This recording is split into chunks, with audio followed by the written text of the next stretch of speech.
Assalamualaikum warahmatullahi wabarakatuh. Perkenalkan, nama saya Prances Haji Patulak dengan NIM 20031108001 dari Fakultas Pertanian Universitas Samratulangi. Pada kesempatan ini, saya akan mempresentasikan mata kuliah Pancasila dengan dosen Insinyur Roni Nangoy MS. Bab 1. Pengantar Pendidikan Pancasila. Menelusuri konsep dan urgensi pendidikan Pancasila. Dalam perjalanan sejarah bangsa Indonesia, sesungguhnya nilai-nilai Pancasila sebagai pandangan hidup bangsa sudah terwujud dalam kehidupan bermasyarakat sejak sebelum Pancasila sebagai dasar negara dirumuskan dalam suatu sistem nilai. Yang pertama, percaya kepada Tuhan dan toleran, kedua gotong royong, ketiga musyawarah, keempat solidaritas atau kesetiakawanan sosial dan sebagainya. Permasalahan di negeri ini yang menunjukkan pentingnya mata kuliah pendidikan Pancasila. Pertama, masalah kesadaran perpajakan, kedua masalah korupsi, ketiga masalah lingkungan, keempat masalah disintegrasi bangsa, kelima masalah dekadensi moral, keenam masalah narkoba, ketujuh masalah penegakan hukum yang berkeadilan, dan yang kedelapan masalah terorisme. Alasan diperlukan pendidikan Pancasila. Hal ini terjadi mengingat jurusan atau program studi di perguruan tinggi sangat spesifik sehingga ada pihak-pihak yang menganggap pendidikan Pancasila dianggap kurang penting karena tidak terkait langsung dengan program studi yang diambilnya. Namun, apabila Anda berpikir jernih dan jujur terhadap diri sendiri, pendidikan Pancasila sangat diperlukan untuk membentuk karakter manusia yang profesional dan bermoral. Menggali sumber historis, sosiologis, politis pendidikan Pancasila. Yang pertama, sumber historis pendidikan Pancasila. Presiden Soekarno pernah mengatakan, jangan sekali-kali meninggalkan sejarah. Pernyataan tersebut dapat memaknai bahwa sejarah mempunyai fungsi penting dalam membangun kehidupan bangsa dengan lebih kebijaksana di masa depan. Kedua, sumber sosiologis. Pendidikan Pancasila sosiologis dipahami sebagai ilmu tentang kehidupan antar manusia. Di dalamnya mengkaji antara lain latar belakang, susunan, dan pola kehidupan sosial dari berbagai golongan dan kelompok masyarakat. Di samping juga mengkaji masalah-masalah sosial, perubahan dan pembaruan dalam masyarakat. 3. Sumber yuridis pendidikan Pancasila. Negara Republik Indonesia adalah negara hukum dan salah satu cirinya atau istilah yang bernuansa bersinonim yaitu pemerintah berdasarkan hukum. Rule of law. Pancasila sebagai dasar negara merupakan landasan dan sumber dalam membentuk dan menyelenggarakan negara hukum tersebut. Keempat, sumber politik pendidikan Pancasila. Salah satu sumber pengayaan materi pendidikan Pancasila adalah berasal dari fenomena kehidupan politik bangsa Indonesia. Tujuannya agar Anda mampu mendiagnosa dan mampu memformulasikan saran-saran tentang upaya atau usaha mewujudkan kehidupan politik yang ideal sesuai dengan nilai-nilai Pancasila. Membangun argumen tentang dinamika dan tantangan pendidikan Pancasila. Dinamika pendidikan Pancasila. Pendidikan Pancasila mengalami pasang surut dalam pengimplementasiannya. Apabila ditelusuri secara historis, upaya pembudayaan atau pewarisan nilai-nilai Pancasila tersebut telah secara konsisten dilakukan sejak awal kemerdekaan sampai dengan sekarang. Namun, bentuk dan interaksinya berbeda dari zaman ke zaman. Tantangan pendidikan Pancasila. Agar Pancasila menjadi dorongan pokok dan bintang penunjuk jalan bagi generasi penerus pemegang estafet kepemimpinan nasional, maka nilai-nilai Pancasila harus dididikkan kepada para mahasiswa melalui mata kuliah pendidikan Pancasila. Mendeskripsikan esensi dan urgensi pendidikan Pancasila untuk masa depan. Ditjen Diktik mengembangkan esensi materi pendidikan Pancasila yang meliputi: pertama, pengantar perkuliahan pendidikan Pancasila; kedua, Pancasila dalam kajian sejarah bangsa Indonesia; ketiga, Pancasila sebagai dasar negara; keempat, Pancasila sebagai ideologi negara; kelima, Pancasila sebagai sistem filsafat; keenam, Pancasila sebagai sistem etika; ketujuh, Pancasila sebagai dasar nilai pengembangan ilmu. Kita masuk pada bab kedua, bagaimana Pancasila dalam arus sejarah bangsa Indonesia. Menelusuri konsep dan urgensi Pancasila dalam arus sejarah bangsa Indonesia. Periode pengusulan Pancasila. Sebagaimana Anda ketahui bahwa salah seorang pengusul calon dasar negara dalam sidang BPUPKI adalah Insinyur Soekarno yang berpidato pada 1 Juni 1945. Pada hari itu, Insinyur Soekarno menyampaikan 5 butir gagasan tentang dasar negara sebagai berikut: A. Nasionalisme atau kebangsaan Indonesia; B. Internasionalisme atau peri kemanusiaan; C. Mufakat atau demokrasi; D. Kesejahteraan sosial; E. Ketuhanan yang berkebudayaan. Berdasarkan catatan sejarah, kelima butir gagasan itu oleh Soekarno diberi nama Pancasila. 2. Periode perumusan Pancasila.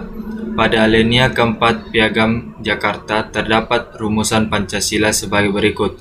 Yang pertama, ketuhanan dengan kewajiban menjalankan syariat Islam bagi pemeluk-pemeluknya. Kedua, kemanusiaan yang adil dan beradab. Ketiga, persatuan Indonesia. Keempat, kerakyatan yang dipimpin oleh hikmat kebijaksanaan dalam permusyawaratan perwakilan. Kelima, keadilan sosial bagi seluruh rakyat Indonesia. 3. Periode pengesahan Pancasila.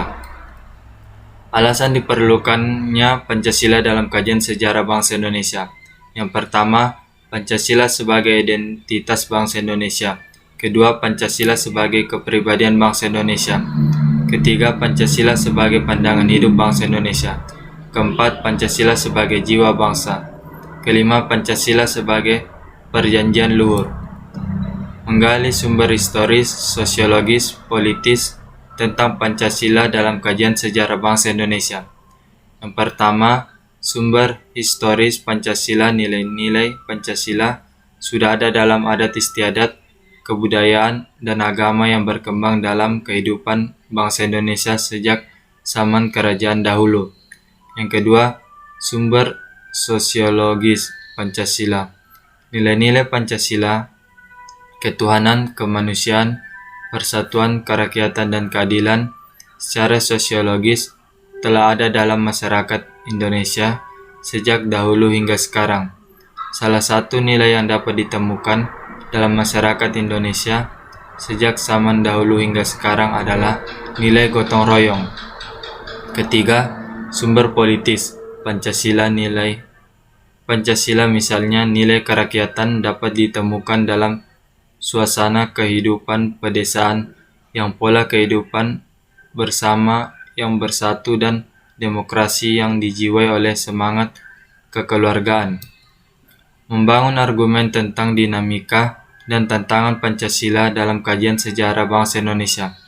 Yang pertama, argumen tentang dinamika Pancasila dalam sejarah bangsa. Dinamika Pancasila dalam sejarah bangsa Indonesia memperlihatkan adanya pasang surut dalam pemahaman dan pelaksanaan nilai-nilai Pancasila. Kedua, argumen tentang tantangan terhadap Pancasila dalam kehidupan berbangsa dan bernegara. Salah satu tantangan terhadap Pancasila dalam kehidupan berbangsa dan bernegara adalah melekatkan nilai-nilai Pancasila tidak dalam posisi sebenarnya, sehingga nilai-nilai Pancasila menyimpang dari kenyataan hidup berbangsa dan bernegara. Mendeskripsikan esensi dan urgensi Pancasila dalam kajian sejarah bangsa Indonesia untuk masa depan. Esensi Pancasila dalam kajian sejarah bangsa.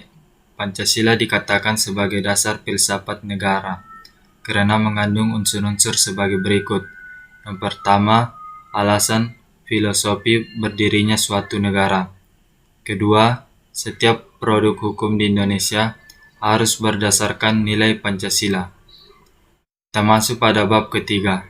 Bagaimana Pancasila menjadi dasar negara Republik Indonesia? Menelusuri konsep negara, tujuan negara, dan urgensi dasar negara. Unsur yang menjadi syarat mutlak bagi adanya negara yaitu A. Unsur tempat atau daerah atau wilayah. B. Unsur manusia atau umat masyarakat rakyat atau bangsa. C. Unsur organisasi atau tata kerjasama atau tata pemerintahan. Kedua, menelusuri konsep tujuan negara, yaitu kesejahteraan dan kebahagiaan negara. Yang ketiga, menelusuri konsep dan urgensi dasar negara secara terminologis atau secara istilah. Dasar negara dapat diartikan sebagai landasan dan sumber dalam membentuk dan menyelenggarakan negara. Dasar negara juga dapat diartikan sebagai sumber dari segala sumber hukum negara. Alasan diperlukan kajian Pancasila sebagai dasar negara. Pancasila merupakan pandangan hidup dan kepribadian bangsa yang nilai-nilainya bersifat nasional yang mendasari kebudayaan bangsa, maka nilai-nilai tersebut merupakan perwujudan dari aspirasi atau cita-cita hidup bangsa. Sumber yuridis, historis, sosiologis, dan politis tentang Pancasila sebagai dasar negara. Yang pertama, sumber yuridis Pancasila sebagai dasar negara. Kedua, sumber historis Pancasila sebagai dasar negara. Ketiga, sumber sosiologis Pancasila sebagai dasar negara. Keempat, sumber politis Pancasila sebagai dasar negara. Membangun argumen tentang dinamika dan tantangan Pancasila sebagai dasar negara. Yang pertama, argumen tentang dinamika Pancasila. Pancasila sebagai dasar negara lahir dan berkembang melalui suatu proses yang cukup panjang. Pada mulanya, adat istiadat dan agama menjadi kekuatan yang membentuk adanya pandangan hidup. Yang kedua, argumen tentang tantangan terhadap Pancasila. Tantangan yang muncul antara lain berdasarkan dari derasnya arus paham-paham yang bersandar pada orientasi materi seperti liberalisme, kapitalisme, komunisme, sekularisme, pragmatisme, dan hedonisme. Mendeskripsikan esensi dan urgensi Pancasila sebagai dasar negara. Yang pertama, esensi dan urgensi Pancasila sebagai dasar negara. A. Esensi Pancasila sebagai dasar negara. Menurut Mahmud MD 2009, menegaskan bahwa penerimaan Pancasila sebagai dasar negara membawa konsekuensi diterima dan berlakunya kaidah-kaidah penuntun dalam pembuatan kebijakan negara, terutama di dalam politik hukum nasional. B. Urgensi Pancasila sebagai dasar negara. Pancasila sebagai dasar negara mengandung makna bahwa nilai-nilai Pancasila harus menjadi landasan dan pedoman dalam membentuk dan menyelenggarakan negara. 2. Hubungan Pancasila dengan Proklamasi Kemerdekaan Republik Indonesia. A. Pernyataan kemerdekaan bangsa Indonesia, baik pada dirinya sendiri maupun terhadap dunia luar. B. Tindakan-tindakan yang segera harus diselenggarakan berhubungan dengan pernyataan kemerdekaan itu. Ketiga, hubungan Pancasila dengan pembukaan Undang-Undang Dasar 1945. Noto Nagoro 1982 menegaskan bahwa Undang-Undang Dasar tidak merupakan peraturan hukum yang tertinggi. Di atasnya masih ada dasar-dasar pokok bagi Undang-Undang Dasar yang dinamakan pokok kaidah negara yang fundamental. Keempat, penjabaran Pancasila dalam pasal-pasal Undang-Undang Dasar Negara Republik Indonesia tahun 1945. Kelima, implementasi Pancasila dalam perumusan kebijakan. A. Bidang politik, B. Bidang ekonomi, C. Bidang sosial budaya, dan D. Bidang hankam. Kita masuk pada bab keempat, mengapa Pancasila menjadi ideologi negara. Ideologi merupakan gabungan dari bahasa Yunani yaitu eideos dan logos. yang berarti tujuan, cita-cita, sudut pandang, pemikiran, dan pengetahuan. Ideologi merupakan seperangkat ide atau keyakinan yang menentukan cara pandang seseorang untuk mencapai tujuan dengan berdasarkan kepada pengetahuan. Makna ideologi Pancasila. Nilai menjadi dasar untuk hidup berbangsa dan bernegara. Nilai-nilai tersebut adalah nilai yang bersifat objektif dan yang bersifat subjektif. Nilai-nilai Pancasila memiliki sifat objektif, yang berarti rumusan dari sila Pancasila memiliki makna yang paling dalam. Subjektif, nilai-nilai Pancasila muncul dari bangsa Indonesia. Terdapat nilai-nilai kerohanian yang terkandung di dalam Pancasila menjadi pandangan hidup bangsa Indonesia.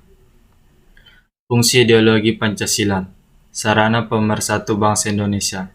Yang pertama, membimbing dan mengarahkan bangsa Indonesia untuk mencapai tujuan.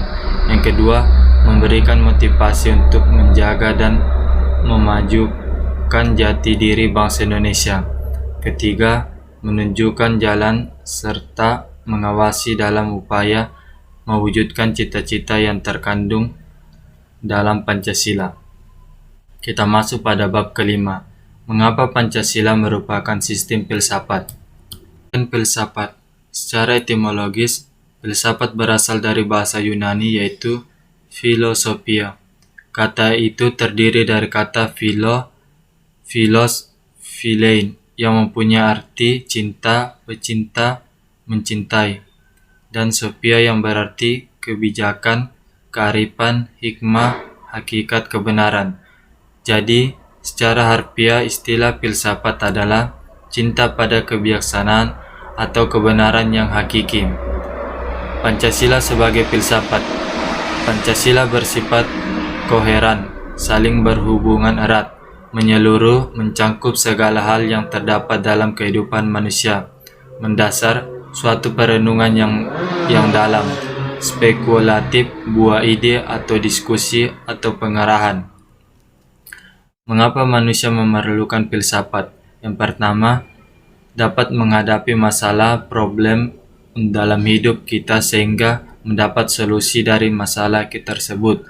Kedua, salah satu bagian keyakinan dari dasar perbuatan manusia atau prinsip. Ketiga, kita dapat mengembangkan potensi yang ada di dalam diri kita sehingga kita lebih kritis dan pandai. Mengapa diperlukan kajian Pancasila sebagai sistem filsafat?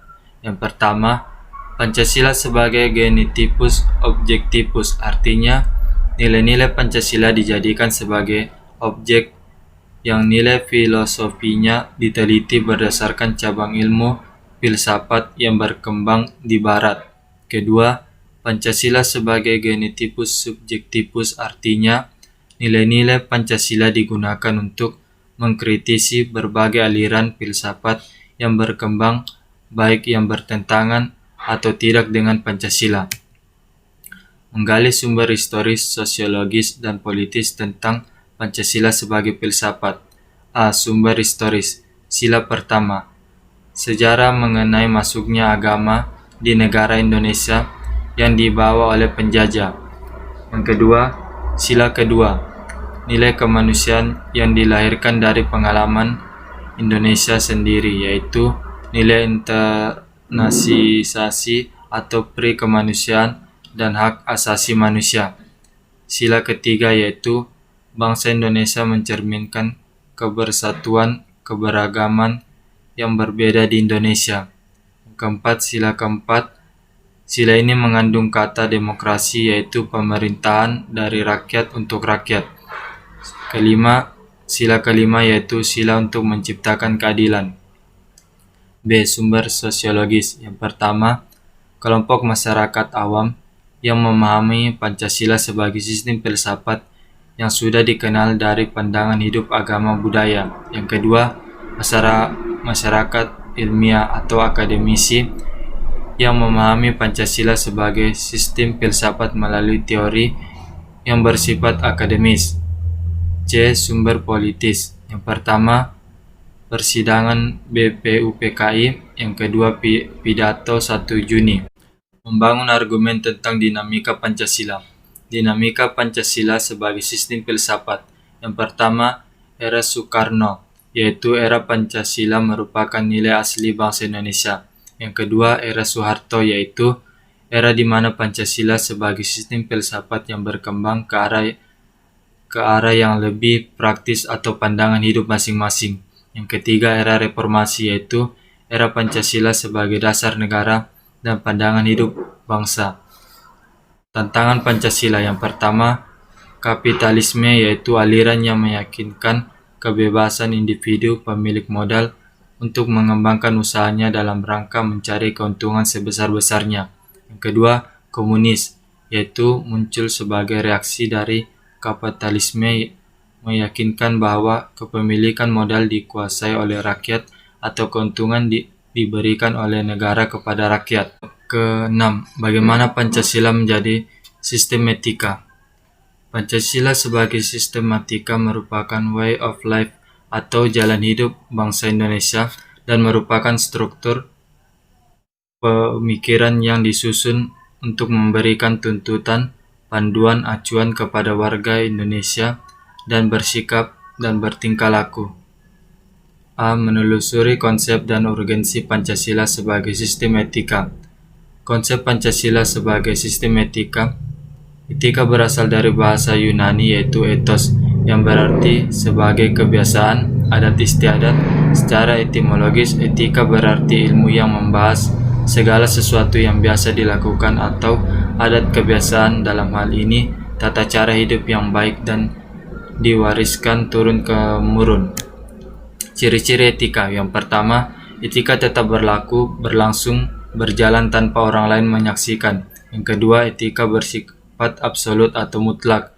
Ketiga, etika memandang dari sudut pandang atau segi batinia manusia. Yang keempat, etika berkaitan dengan perilaku atau perbuatan manusia.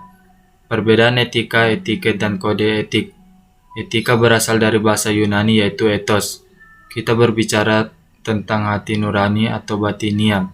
Etika adalah niat atau suatu perbuatan yang bisa dilakukan atau tidak dengan pertimbangan nilai baik buruknya. Etiket suatu undangan yang diberikan raja jika mengadakan suatu pesta. Formalitas lahiriah, cara untuk melakukan perbuatan besar sesuai yang diharapkan. Kode etik, sistem norma, nilai atau aturan profesional secara tertulis yang secara tegas menyatakan apa yang benar dan apa yang tidak benar bagi profesional. Etika Pancasila. Etika Pancasila adalah cabang filsafat yang dijabarkan dari sila-sila untuk mengatur perilaku kehidupan masyarakat berbangsa dan bernegara di Indonesia. Etika Pancasila ini berdekatan dengan etika keutamaan atau kebijakan, yaitu etika keutamaan. Dalam etika Pancasila termasuk dalam etika teleologis atau deontologis. Mengapa diperlukan Pancasila sebagai sistem etika? Yang pertama, dekandensi moral, penurunan moral pada generasi muda atau pembentukan karakter, masalah yang dihadapi generasi muda. Yang kedua, korupsi, para petugas negara yang tidak memegang janjinya. Yang ketiga, kewajiban membayar pajak, kurangnya kesadaran untuk membantu negara dengan membayar pajak. Keempat, pergaulan bebas, kurangnya rasa hormat dan saling menghargai antar sesama. Kelima, kerusakan atau pencemaran lingkungan, kurangnya rasa tanggung jawab untuk menjaga lingkungan merupakan suatu bentuk kepada kerusakan. Menggali sumber historis, sosiologis, politis Pancasila sebagai sistem etika. Sumber historis, zaman Olda atau Orde Lama. Nilai-nilai Pancasila belum ditegaskan ke dalam sistem etika, tetapi nilai-nilai moral telah terdapat pandangan hidup bangsa. Yang kedua, zaman Orba Orde Baru sebagai sistem etika disosialisasikan melalui penataran P4 dan diinstitusionalkan dalam Wadah BP7. Era reformasi. Pada era ini, Pancasila sebagai sistem telah tenggelam karena perebutan kekuasaan yang menjurus kepada pelanggaran etika politik. Salah satu bentuk pelanggaran bentuk politik adalah abuse of power, penyalahgunaan kekuasaan atau kewenangan atau korupsi. Kedua, sumber sosiologis, etika kearifan lokal yang sudah dari dulu. Ketiga, sumber politik. Pancasila sebagai sistem etika merupakan norma tertinggi dan bersifat abstrak. Mendeskripsikan esensi dan urgensi Pancasila sebagai sistem etika. Yang pertama, esensi Pancasila sebagai sistem etika. Pertama, keyakinan bangsa Indonesia bahwa Tuhan sebagai penjamin prinsip-prinsip moral. Kedua, tindakan yang mengandung implikasi moral dengan cara dan sikap yang adil dan beradab sehingga menjamin tata pergaulan antar manusia. Ketiga, sistem etika yang berdasarkan pada semangat kebersamaan. Keempat, sila kerakyatan, menghargai diri sendiri sama halnya dengan menghargai orang lain. Kelima, sila keadilan sosial merupakan perwujudan dari sistem etika yang tidak menekankan pada kewajiban semata atau menekankan pada tujuan belakang, tetapi lebih menonjolkan keutamaan yang terkandung dalam nilai itu sendiri. Kita masuk pada bab ketujuh. Mengapa Pancasila menjadi dasar nilai pengembangan ilmu? Pancasila sebagai nilai pengembangan ilmu. Pancasila sebagai rambu normatif bagi pengembangan iptek mengasumkan bahwa ada aturan main yang harus disepakati oleh para ilmuwan sebelum ilmu itu dikembangkan. Alasan diperlukan Pancasila sebagai dasar nilai pengembangan ilmu. Yang pertama, kerusakan lingkungan yang ditimbulkan oleh iptek. Yang kedua, sarana untuk mengontrol dan mengendalikan kemajuan iptek yang berpengaruh pada cara berpikir dan bertindak. Yang ketiga, nilai-nilai kearifan lokal yang menjadi simbol kehidupan di berbagai daerah mulai digantikan dengan gaya hidup global.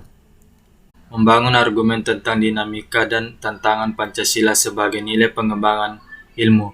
Ada beberapa bentuk tantangan terhadap Pancasila sebagai dasar pengembangan iptek di Indonesia. Yang pertama, kapitalisme yang sebagai menguasai perekonomian dunia termasuk Indonesia. Yang kedua, globalisasi yang menyebabkan lemahnya daya saing bangsa Indonesia dalam pengembangan iptek sehingga Indonesia lebih berkedudukan konsumen daripada produsen.